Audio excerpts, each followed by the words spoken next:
Here with head coach Mark Lemerand from Hillsdale. And coach, 24th season, you've seen so much over your 24 years at Hillsdale, built great success.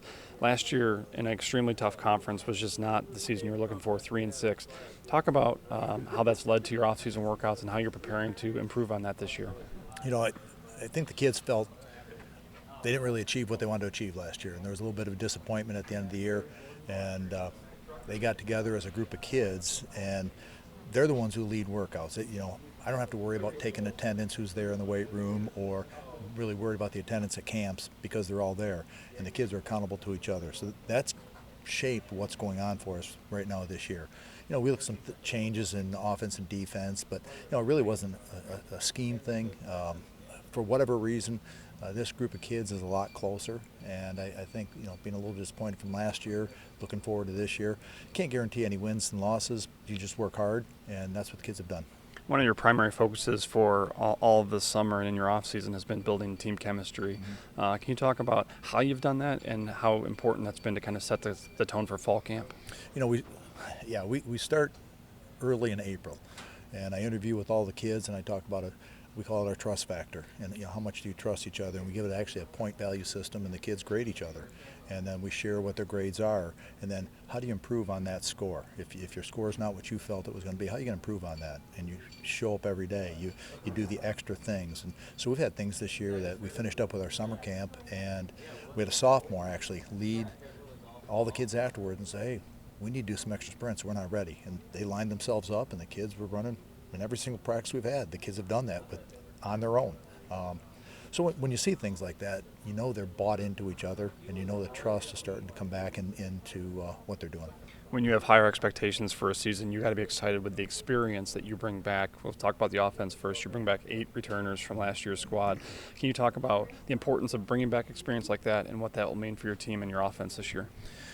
Absolutely. At the beginning last year, and even towards the end of the year, we were still learning the offense, still learning what the basics were. And there's a lot of calls and tags and things that you do when you're calling your offense that you evolve into. You start off with what your basics are, and then you can do some different things. Well, last year, even going into about week 7, 8, 9, we were still working on the basics because we were young. I had a lot of sophomores playing, freshmen playing, and so they've grown, and they've really bought into, okay, this is what we're going to do. We have to be ready to go game 1. We have to be ready to go. So in our summer camps, our 7-on-7s that we've done, they've already way ahead of where they were last year, and they're the same kids. So with your off-season schedule and your conference schedule, you're going to see a variety of offenses. So the fact that you bring back 8 players on your defensive side has to be exciting. But what does that mean to bring that kind of experience back when you face the numerous offenses that you will in a season?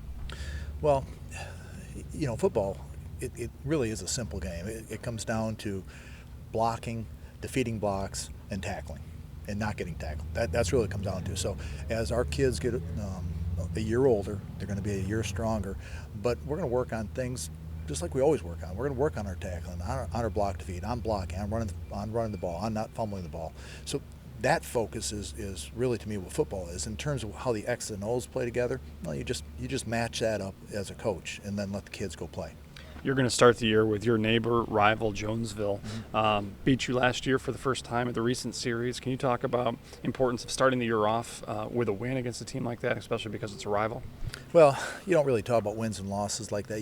We always talk about what can we control. What are the things that we can do as a team? And we go out and we control our effort, and we control our attitude. And if you go out and you perform, you have a chance to win the football game.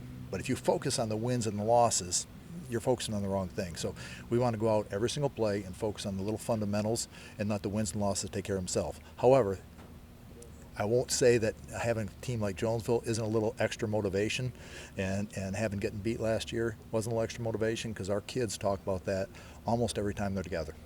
It's Coach Mark Lemerand from Hillsdale. They're going to start the year with Jonesville, then they go Berrien Springs, 2 great non-conference schedule, and then a very tough LCA schedule. So we'll look for Hillsdale to get back in the winning ways in the LCA. Coach, best of luck. Thank you.